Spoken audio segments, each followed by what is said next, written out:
ধন্যবাদ আমাকে এখানে আমন্ত্রণ জানানোর জন্য। ইতিমধ্যেই অনেক বিস্তারিত শুনে ফেলেছি আমরা। জ্যোতির উপস্থাপনা, তারপরে ডক্টর জাহিদ হোসেন এবং ডক্টর মঞ্জুর, তারা তো সব কিছুই কাভার করেছেন।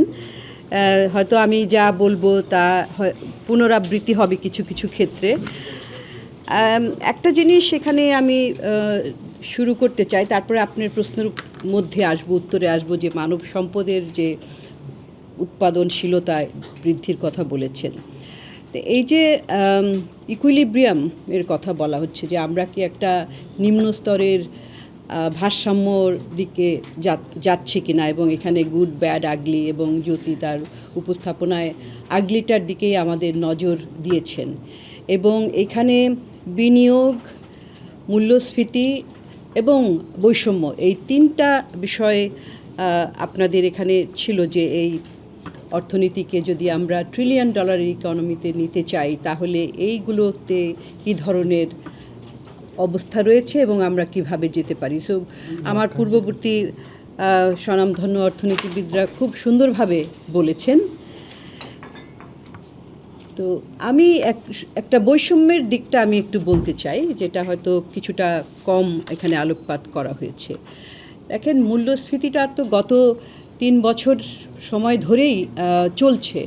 আমরা এর আগে যখন নিম্ন ভারসাম্যের কথা বলেছিলাম, কিংবা স্ট্যাগফ্লেশন নিয়ে যখন কথা বলছিলাম কোভিডের সময়ে, যে যখন কিনা সব কিছু শাটডাউন হয়ে গেছিল, তারপরে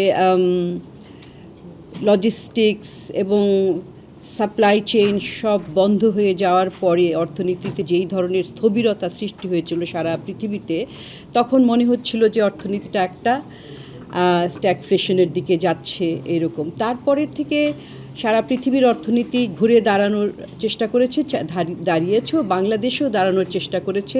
এর মধ্যে আবার যুদ্ধ এসেছে। তো সব কিছু মিলিয়ে এই যে একটা স্লোতগতি সৃষ্টি হয়েছে, সেটা থেকে আমরা খুব একটা ঘুরে দাঁড়াতে পারিনি। এবং তারপরে আবার যে 24-এর যে জুলাই অভ্যুত্থান, সেটাও আমাদের দেশের অর্থনীতির উপরে আরেকটা ধাক্কা ছিল, যেহেতু একটা অস্থিতিশীলতা। সেটা রাজনৈতিকভাবে অবশ্যই একটা ভালো উদ্দেশ্যে, ভালোর দিকে যাওয়ার জন্য, কিন্তু আপনারা জানেন যে যে কোনো ধরনের অস্থিতিশীলতা, সেটা রাজনৈতিক, প্রাকৃতিক হোক কিংবা বহির্বিশ্বের একটা ধাক্কা, সেটা অর্থনীতিতে ভালো একটা প্রভাব ফেলে না। তো সেই কারণে এই যে মূল্যস্ফীতির ধারাবাহিকতাটা সৃষ্টি হয়েছে, সেইটার পাশাপাশি আমরা দেখি যে মজুরি সূচক, সেটা কিন্তু বাড়েনি। মজুরি সূচকটা কিন্তু, যেটা ওয়েজ রেট ইন্ডিসেস, সেটা স্থবির হয়ে আছে এখন 8.1%। মূল্যস্ফীতি কমেছে ডাবল ডিজিট থেকে এখন সিঙ্গল ডিজিটে, নভেম্বরের ডেটা অনুযায়ী 8.29%। কিন্তু ওই মজুরি সেই তুলনায় অনেক কম, আগে তো আরও অনেক বেশি ছিল। এর পাশাপাশি কর্মসংস্থান কিন্তু বাড়েনি। এবং কর্মসংস্থানের মূল ইয়েটা আমরা কোভিডের পরে দেখেছি, যে ছাঁটাইগুলো হয়েছে, সেইগুলোতে কিন্তু আর নতুন করে তাদেরকে সেই জায়গাগুলোতে নেওয়া হয়নি। বেশিরভাগ ক্ষেত্রেই যারা ফিরে এসেছে, তারা কিন্তু অনেকটা ইনফর্মাল, অনানুষ্ঠানিক ভিত্তিতেই কাজ করছে। অনানুষ্ঠানিক খাতে আগেই বেশি ছিল আমাদের শ্রমবাজারের অবস্থাটা, আপনারা জানেন, প্রায় 84% অনানুষ্ঠানিক খাতে কাজ করে। এখন আমরা দেখি যে এই ধাক্কার ফলে, মূল্যস্ফীতি এবং নানান চ্যালেঞ্জের ফলে, আনুষ্ঠানিক খাতে কিন্তু কর্মসংস্থান সৃষ্টি হচ্ছে না। এবং লেবার ফোর্স সার্ভে 2024, শ্রমশক্তি জরিপ 2024-এ যেটা আমরা দেখলাম, যে সেইখানে কিন্তু শ্রমশক্তির একটা সংকোচন হয়েছে। 1.74 মিলিয়ন কমেছে কর্মসংস্থান। এবং এর মধ্যে আবার 1.64 মিলিয়ন কর্মসংস্থান কিন্তু নারীদের কমেছে। অর্থাৎ মোট যে কর্মসংস্থানটা কমেছে, তার মধ্যে কিন্তু মেয়েদের সংখ্যাটা বেশি, এবং এটা প্রায় 94%। তো তার মানেটা কি? তার মানে হচ্ছে যে এক ইনক্লুসিভ অর্থাৎ অন্তর্ভুক্তিমূলক যে উন্নয়নের কথা বলছি, যেটার পূর্ব শর্ত হচ্ছে কর্মসংস্থান এবং একটা ডিসেন্ট আয় দেবে এইরকম কর্মসংস্থান, সেটা এবং সকলের জন্য। সেখানে আমরা দেখছি যে যে এই বৈষম্য নারী পুরুষে আছে এবং বৈষম্যের নানান রূপ, সেটা আপনারা জানেন যে অঞ্চল ভেদেও হয়, তারপরে শিক্ষাক্ষেত্রেও হয়, শিক্ষার দিক থেকে।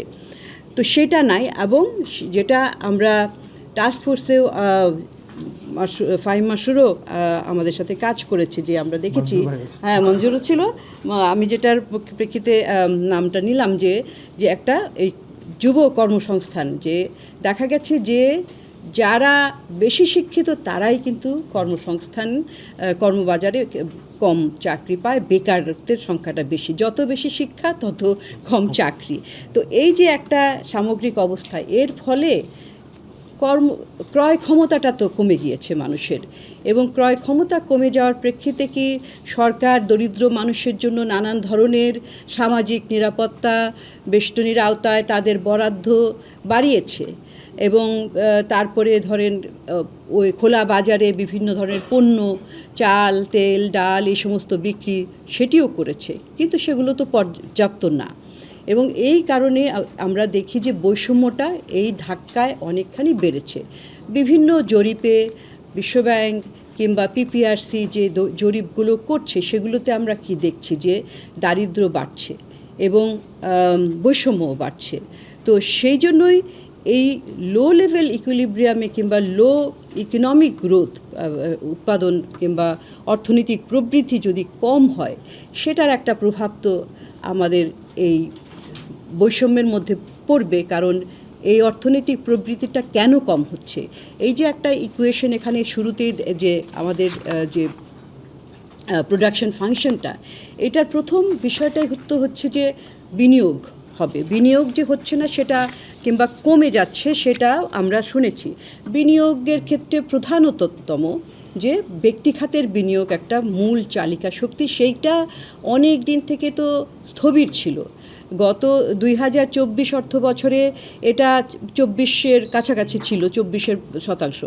এখন তো 25-এ এসে সেটা আরও কমে 22.5% মতো হয়েছে। তো এটা তো আমাদের, এটা অনেক শুনতে অনেক বেশি শোনা যায়, অনেকেই প্রশ্ন করে যে 24 তো ভালোই, 22ও ভালো, কিন্তু আসলে আমাদের দেশের অর্থনীতির জন্য যেটা প্রয়োজন সেটা তো 30-এর কাছাকাছি মিনিমাম। তারপরে আমরা যখন মধ্যমায়ের, উচ্চ মধ্যমায়ের দেশে যাব, সেটা আরও বাড়িয়ে 35% যেতে হবে, তার উপরে আস্তে আস্তে বাড়াতে হবে।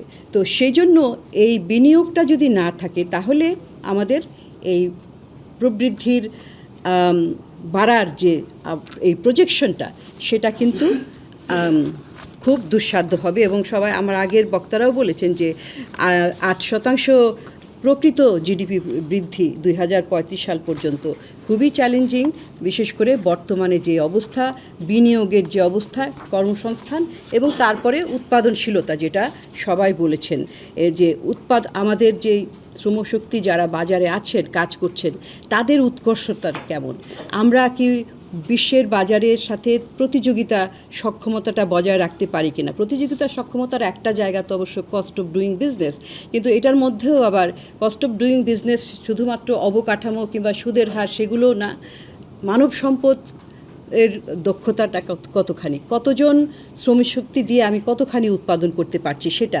এবং সেই কারণে আমরা দেখি যে আমাদের প্রধানতম যে রপ্তানি পণ্য, তৈরি পোশাক শিল্প, আমরা কী করি, আমাদের যে ভলিউম ড্রিভেন একটা আয় করি, আমাদের রপ্তানি আয় বাড়ছে, কিন্তু সেটাকে আমাদের মূল্যভিত্তিক বেশি, আমরা উচ্চ এন্ডের যে সেগুলো, যে সেই ধরনের কাপড় বিক্রি করে আমরা আয়টা বেশি করছি, নাকি আমরা লো এন্ডের যারা সাধারণ যারা কাপড় পরে বেশি করে বিক্রি করে বেশি করে আয় করছি, কিন্তু কম পরিমাণে মানসম্পন্ন, উচ্চ মানসম্পন্ন সেই ধরনের আমরা বিক্রি করে আয়টা করছি না। অর্থাৎ এই ভলিউম ড্রিভেনটা কারণে হচ্ছে, ভ্যালু ড্রিভেন না, কারণ যেহেতু আমরা নিম্ন আয়ের বাজারটাতে থাকি।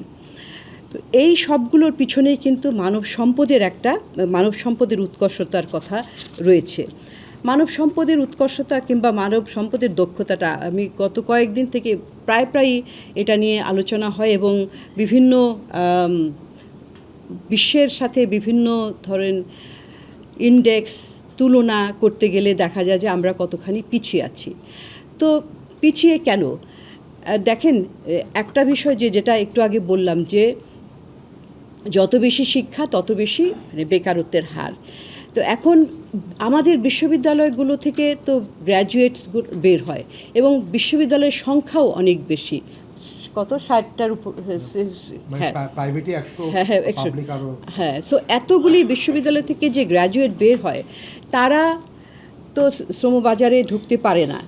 আবার আপনি যখন বিনিয়োগকারীদেরকে কিংবা যারা রিক্রুট করেন, যারা তো যারা নিয়োগকারীদেরকে জিজ্ঞেস করেন তখন তারা বলবে তাদের তো দক্ষ মানব সম্পদ নাই, তারা পায় না।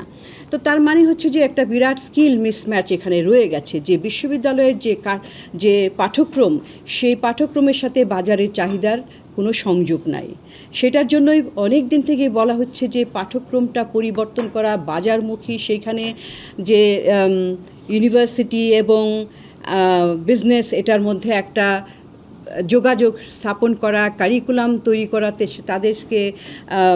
তাদেরকে যুক্ত করা এবং সর্বোপরি আমাদেরকে এই বিশ্ববিদ্যালয়ের সার্টিফিকেট কেন্দ্রিক শিক্ষা ব্যবস্থা থেকে বের হয়ে এসে প্রশিক্ষণ ভিত্তিক